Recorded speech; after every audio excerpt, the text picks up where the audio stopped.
guys, I wanted to come back and speak to you about anxiety and the unhealthy ways that many people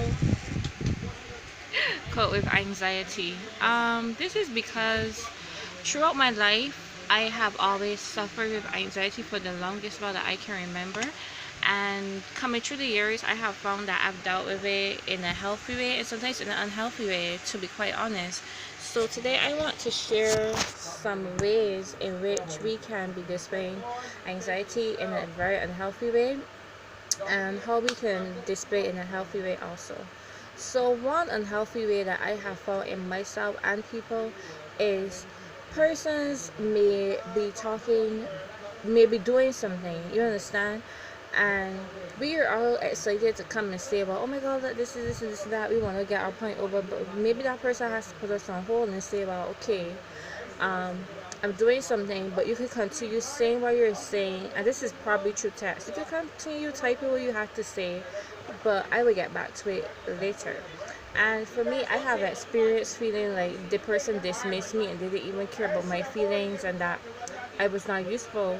But that doesn't mean that the person doesn't care. It just means that the person has a life and the person is doing something that they deem more important. What if that person is experiencing anxiety too, and this is the time that they got now after coming out of such a deep pit to be able to do what they have to do? And this is something that I have done to people and felt towards people, and then this is something that I have experienced, and that I finally found time to do something for myself. And then is the point in time where someone is telling me something and I have to put them on hold. I have to say, well, okay, let me get back to you.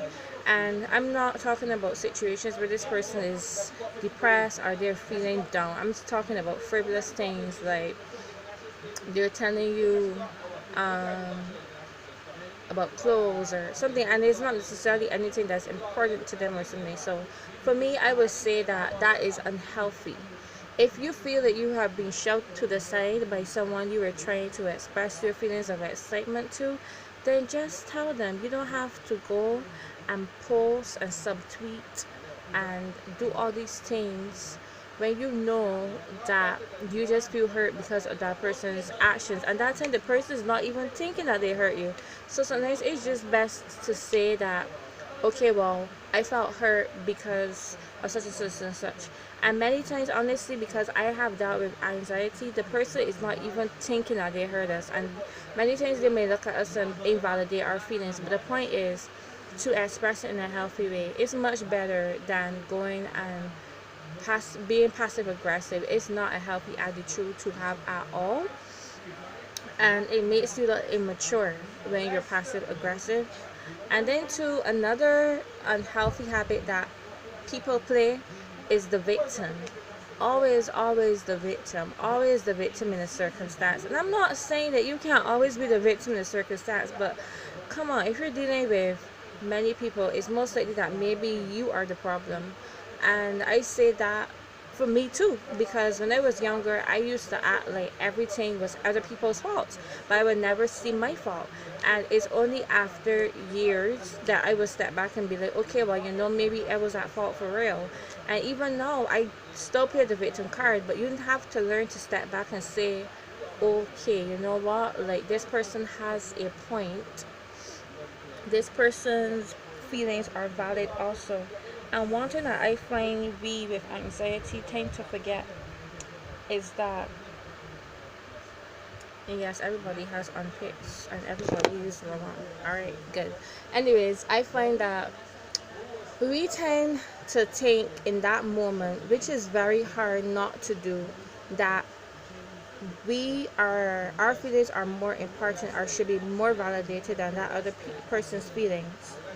And then we will go on to be acting like they did the injustice to us. And many times, I'm not going to deny the feelings are strong, but many times that person doesn't see things the way we see things, and we have to understand that not everybody's going to feel the same way we feel. And then find that compared to other people who do not have anxiety, their feelings are less intense than ours. So when we feel feelings of being shoved to the side or disregarded is going to be really much more stronger than the average person. And it is in no way invalidating your feelings or my feelings for that fact, but it is that many people, if someone does not see things the way you see things, it is going to be very difficult to get them to understand. And then even if you do get them to understand, it's going to be very difficult for them to relate, because they will be understanding but they can't relate really because they've never went through it. So wanting to really understand before you play the victim card is to see that, have insight into the matter, understand that this person probably doesn't get it, and you have to learn to be mature and take a step back and say, all right, let me express my feelings the best way I can, and let me not go subtweeting, posting things about somebody when the person clearly did not mean this harm. Just simply express how you feel. If the person dismisses your feelings after you express how you feel, then you have valid reason to be like, okay, well, maybe this person does not care. But if this person clearly showed you that, you know what, I do care, but right now I'm busy, I'm doing something, it doesn't mean that they do not care about you. I hope I said that in the nicest way possible. Also, too, a healthy coping method could be writing. Just write down your feelings, write how somebody made you feel, and after, like a while after you have calmed down and seen it properly, come back and read what you wrote and see if how you feel after the feelings have passed, if they match up with how the situation really was, or were you just looking at it a bit too overly, because within our emotions we tend to not be logical, or we tend not to sit back and say, well, hey, you know what, this is the facts, these are my feelings. And something to like understand is that facts and feelings are not the same. So for me, in doing this healthy coping method, I have written down like how people have made me feel in the moment, and I have come back and I was like, you know what, the person had a point there, or you know, this person was trying to just help me to see, well, maybe I could do it this way, or maybe I could go about the situation this way.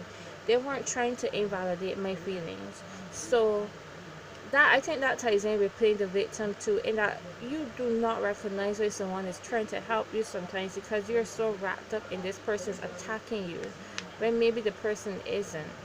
So write and then come back and see if what you wrote match up with how the situation really is. All right, music. Listen to music and learn to express what you want. Listen to good music that's going to be positive. Because me, with my anxiety, when I feel sad, I go and listen to more depressing music to make myself more depressed. I don't know why. That is something I really have to take for myself. As I was continuing on, and I forgot honestly what I was going to say. Oh, learn to express what you want. Learn to express what you really want. If you are sad and you are texting, unless that person knows you really well, that person is not going to know that you are sad.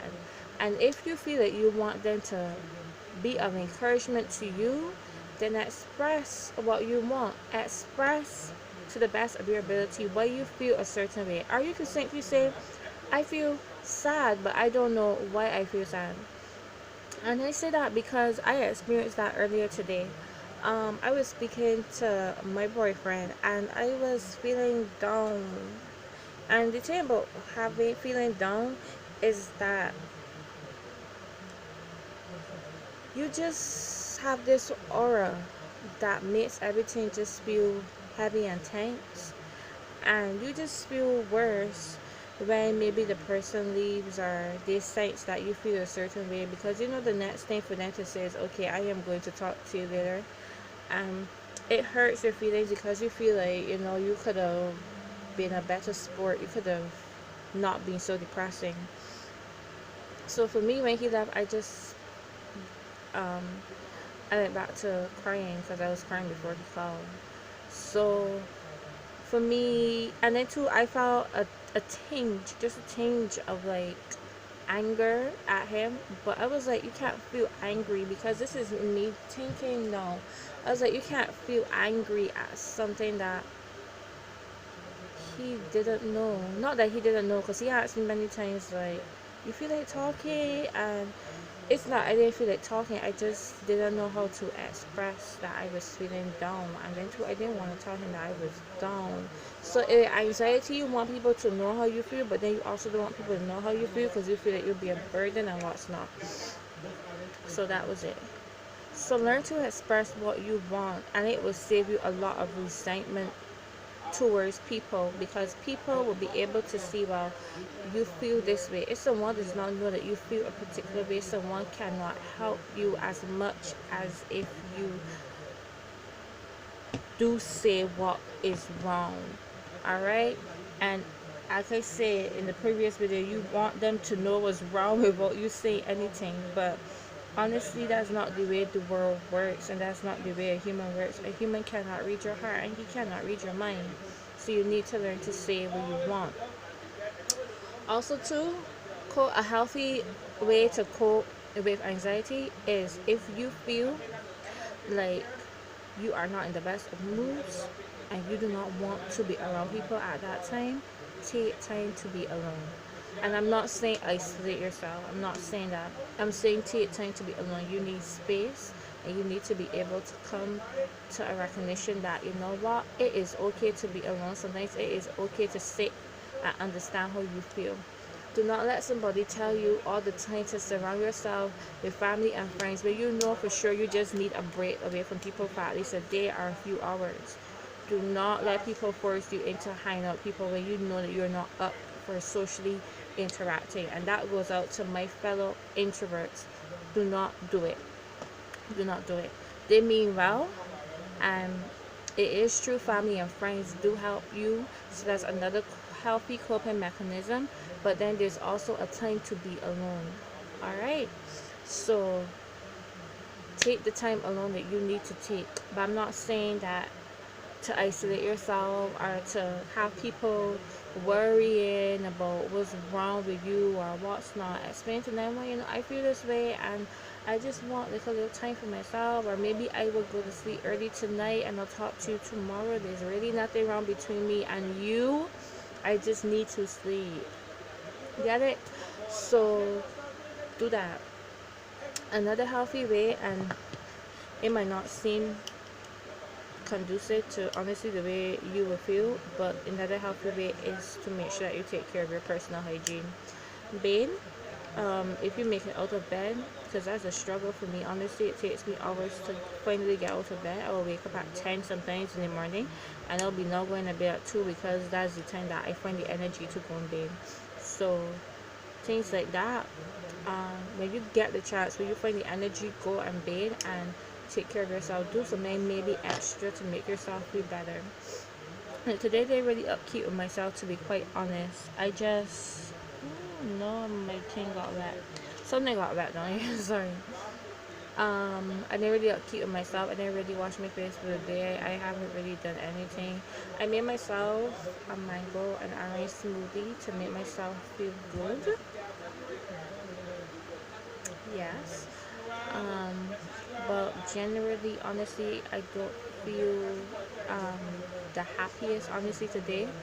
Um, so yeah, make sure that when you do seek to take care of yourself, make sure you do something like a little extra for yourself, just to, you know, make sure you're okay. Your health, make sure that you at least do something healthy at least once a day. At least once a day. Can't kill. I'm having a mango orange smoothie, as I said, and later on for lunch I plan to do breadfruit chips and fish. I think that's the healthiest option. I'll be doing that. So like, also to engaging in active hobbies, and not just passive hobbies, but active hobbies, such as going outside and taking a walk or looking at nature and all that, helps with anxiety, because it occupies the mind and it gets your mind to have to work to enjoy these hobbies and have to, you know, observe.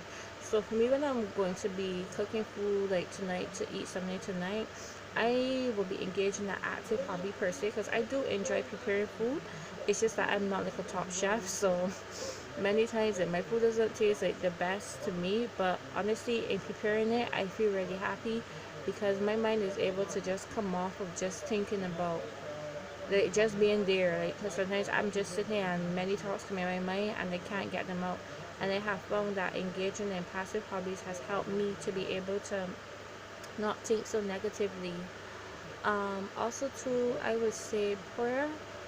For Christians, I would say to pray to Jehovah and ask Him for help, and that has reason that I did earlier today to help me to honestly get up and go make this movie and to boil the breadfruit because I boil breadfruit before I fry it. So that has really helped me to just get up, just get up and do something. I studied today as a witness.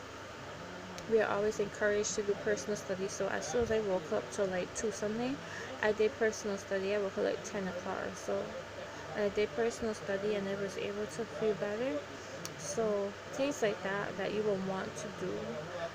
Get a good night's rest. I don't do this, but I plan to implement it because lately I just have not been feeling well, and I really think that it is due to like emotional stress and emotional like grief that I guess today I finally understood why I felt like really down. Um, it has been a lot of things, honestly. I know that I need to sleep because I feel like I will finally allow myself to be sad about what I have to be sad about because I would just be holding in like my sadness. I talked about the issues that bother me, but I haven't sat and cried. I've always been the type of person to say, oh, whatever, like, cool. I would just get over it, but it doesn't help when you know for sure your heart is broken. So I will be crying like for these next few days. I will be, to be quite honest. And this has nothing to do with my relationship. My relationship is very happy, by the way. I just feel like a relationship, which is why you're always encouraged to be happy on your own. A relationship can only add to your happiness, but it's not going to make you happy. You have to get through your personal problems first and foremost with yourself. They can hold your hand and they can guide you and help you, but it's up to you to make your mind over and to get over the issues that you're dealing with. It's up to you and you alone. So, yes. I would say there's so many tips that I do, but I know I'm not going to be able to get all of these down, right? But those are the ones to the top of my head that I could honestly say helps. And I really just wish you the best in, coping your anxiety and coping with depression too, because I believe that depression is something that's closely linked to anxiety. So the mango in my smoothie is hairy, so yeah. But bye bye, and do continue to look at my videos. If I do encourage you, I will continue making videos as regular as I can, and I hope that my videos can be of support to anyone out there and help you to deal with your problems in life. Alright, and there is no shame in having anxiety and depression. I just really want to say that because for me, in my moods of feeling sad and depressed, I feel like I have a problem, and I feel like no, I don't feel like I have a problem. I feel like I am a problem and I'm broken or something, but I know I'm not. In hindsight, and thinking about the type of person I am, and honestly thinking about who I am for sure, and just looking at everything that I've been through, I know that I'm amazing. All right, so and I'm sure once you like sit and really think about the things that you have been through and how your heart was broken time and time and time again, and you here standing and you cool now, you can be like, yo, I'm a strong woman. I'm a strong man. Yes. So bye bye, and do have a great day, guys, and I'll see you in my next video.